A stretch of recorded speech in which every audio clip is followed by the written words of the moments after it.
बंधु माने आजिर एही कार्यक्रम को आपण मानकु स्वागत। आजिर एही कार्यक्रमटी तुला राशि व्यक्ति विशेष मानक पई बहुत गुरुत्वपूर्ण अटे, बहुत ही खास अटे। कारण आजिर एही वीडियो रे आमे माने जानिबा जे तुला राशि व्यक्ति विशेष मानक पई फेब्रुआरी 2026 किपरि रहिबो।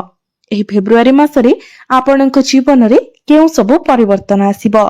आपणकर स्वास्थ्य, शिक्षा, प्रेम जीवन, वैवाहिक जीवन, भाग्य, कैरियर एवं व्यापार वाणिज्यर स्थिति फेब्रुआरी 2026 रे किपरि रहिबो। नवग्रहंकर स्थिति किपरि रहिबो। नवग्रह आपणकु केउ भली फल प्रदान करिबारे सक्षम हेबे। या सहित अशुभत्व प्रदान करुथिबा ग्रह मानक पई किछि विशेष प्रतिकार मध्ये जानिबा। सेथि पई आपणकर जदि तुला राशि होइथे तो वीडियोटी को स्किप न करी शेष पर्यंत निश्चय देखंतु एवं वीडियोटी को लाइक करी चैनल टी को सब्सक्राइब करि दियंतु। कमेंट बॉक्स रे भक्ति एवं श्रद्धार सहित जय श्री जगन्नाथ, जय मां लक्ष्मी निश्चय लिखंतु। तो बंधु माने आसंतु आरंभ करिबा आजिर एही कार्यक्रम को, जहां आपणकर जन्म राशि तथा चंद्र राशि उपरे आधारित अटे। तो बंधु माने राशि चक्रर 12 गोटी राशि मध्यरु सप्तम राशि हेउची तुला राशि एवं तुला राशिर राशिधिपति हेउछंती शुक्र। तो बंधु माने फेब्रुआरी मास आरंभ रे शुक्र आपणकर चतुर्थ भाव में गोचर करुछंती। शुक्रंक सहित सूर्य, बुध एवं मंगल मध्य आपणकर चतुर्थ भाव में गोचर करुछंती। आपणकर पंचम भाव में गोचर करुछंती राहु, षष्ठ भाव में गोचर करुछंती शनि, नवम भाव में गोचर करुछंती देवगुरु बृहस्पति एवं एकादश भाव में गोचर करुछंती केतु। तो सर्वप्रथम आसंतु जानिबा आपणकर स्वास्थ्य किभଳି रहिबो एही फेब्रुआरी 2026 रे। तो बंधु माने कुंडलीर प्रथम भावटी होइथाय आपणकर स्वास्थ्यर भाव, इम्यूनिटी सिस्टम रो भाव। आपणकर प्रथम भावर अधिपति हेउछंती शुक्र। शुक्र आपणक कुंडलीर चतुर्थ भाव रे गोचर करूछंती, किंतु 6 फेब्रुआरी को शुक्र आपणकर पंचम भाव को चलन करिवे।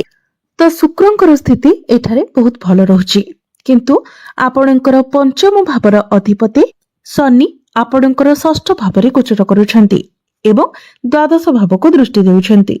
तो आपणकर टिके पेट जनित समस्या देखा देई पारे। पादरे मध्य आपणको किछि जंत्रणा अनुभव होई पारे। तो आपणको आपणक निजर जत्न नेबार अछि। एबे आसंतु जानिबा आपणकर शिक्षा क्षेत्र किभଳି रहिबो एही फेब्रुआरी 2026 रे। विद्यार्थी मानक पाई किभଳି रहिबो एही फेब्रुआरी मासटी।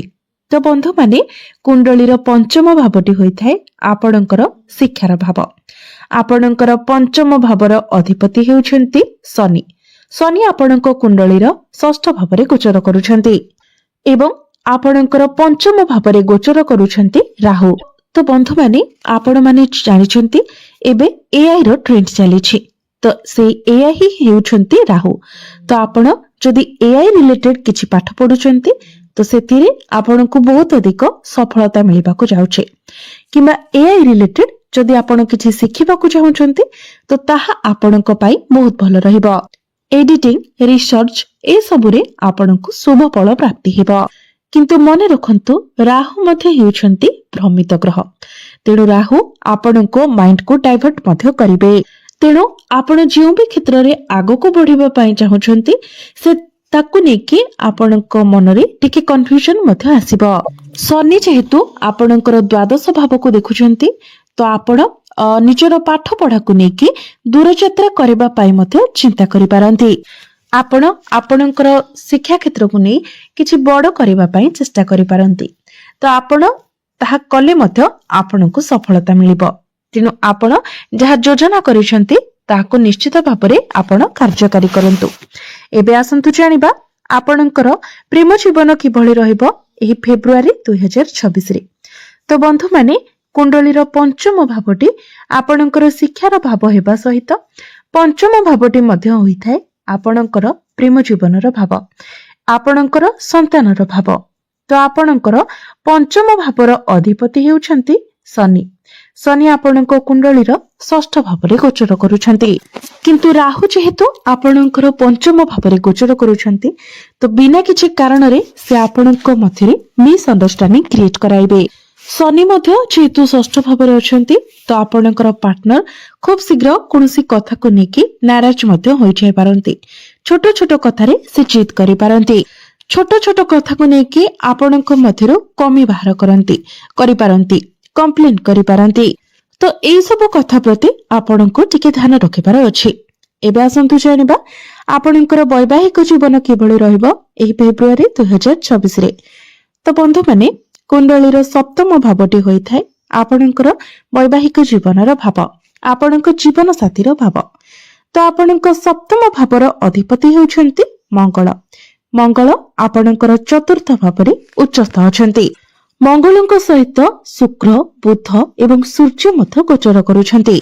आपणकर प्रथम भावर अधिपति एवं सप्तम भावर अधिपति एकत्र अछन्ति। तो वैवाहिक जीवन एही फेब्रुआरी मासरे आपणकर बहुत भल रहिबो।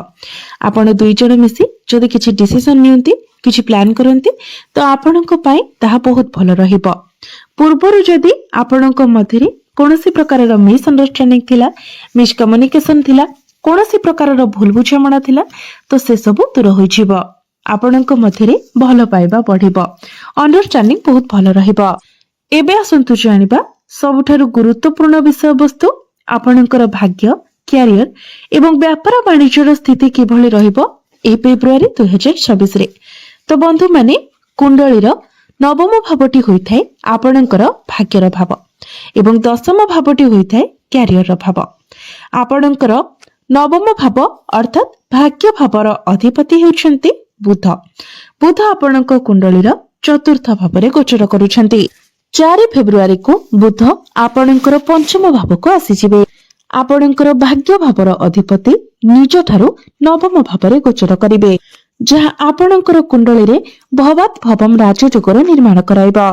त्रिकोणर अधिपति त्रिकोण रे गोचर करिवे एवं आपणकर लाभ स्थान को दृष्टि देबे, अर्थात आपणकर लाभ भाग्य रे लाभ आसीबो। आपण भाग्य संबंधित जहा भी निर्णय नेबे सेथिरे आपणको सफलता मिलिबो। अल्प परिश्रम रे आपणको अधिक सफलता प्राप्ति हेबो। आपणकर अटकी रहितिबा कार्य आगको बढ़िबो।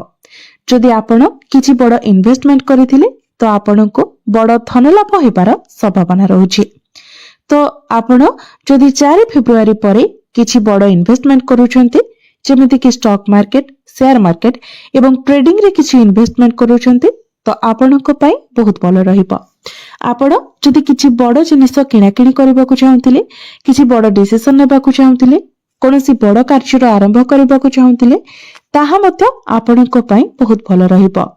भाग्य संबंधित आपण जहा भी निर्णय नेबे सेतिरे भाग्य आपणको संपूर्ण मात्रा रे साथ देबो। एबे आसंतु जानिबा आपणकर क्यारियर केमिति रहिबो एही फेब्रुआरी 2026 रे। तो बंधु माने आपणकर दशम भावर अधिपति हेउछन्ति चंद्रमा, जे कि प्रति 2 दिन रे निजर राशि परिवर्तन करिथान्ते। तेबे बंधु माने फेब्रुआरी मासरे 23 फेब्रुआरी पर्यंत मंगलंकर दृष्टि आपणकर दशम भाव उपरे रहिबो। सूर्यंकर दृष्टि 13 फेब्रुआरी पर्यंत आपणकर दशम भावरे रहिबो। तो आपणक मध्यरे साहस एवं पराक्रम बढ़िबो, कॉन्फिडेंस लेवल बढ़िबो। आपणक मध्यरे एक लीडरशिप क्वालिटी रहिबो। आपणक मध्यरे साहस बढ़िबो, पराक्रम बढ़िबो। आपण निजर काम गुडी को बहुत कॉन्फिडेंट भाबरे करि परिबे।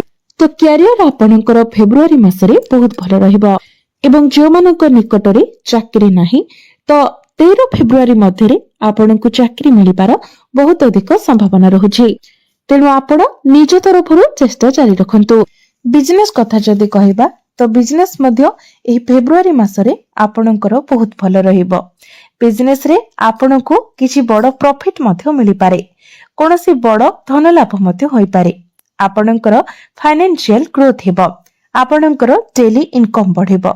तो बिजनेस आपणकर एही फेब्रुआरी मासरे बहुत भल रहिबो। एबे आसंतु जानिबा किछि उपाय विषय रे, जे उपाय गुडी को करबा द्वारा आपणकु अधिक मात्रा रे शुभ फल प्राप्ति हेबो। तो बंधु माने सेथि पई आपण प्रत्येक दिन शुक्रंकर बीज मंत्र 108 थर जप करंतु। प्रत्येक दिन आपण हनुमान चालीसार पाठ करंतु। प्रत्येक दिन आपण उदित सूर्य को तंबा पात्र रे जलार्घ्य अर्पण करंतु। ଏବଂ ପ୍ରତ୍ୟେକ ଦିନ ଆପଣ ବୁଧଙ୍କର ବୀଜ ମନ୍ତ୍ର ମଧ୍ୟ 108 ଥର ଜପ କରନ୍ତୁ। ତ ବନ୍ଧୁମାନେ, ଆପଣଙ୍କର ଜୀବନ ମଙ୍ଗଳମୟ ହେଉ, ଏହା ହିଁ ଈଶ୍ୱରଙ୍କ ନିକଟରେ ମୋର ପ୍ରାର୍ଥନା।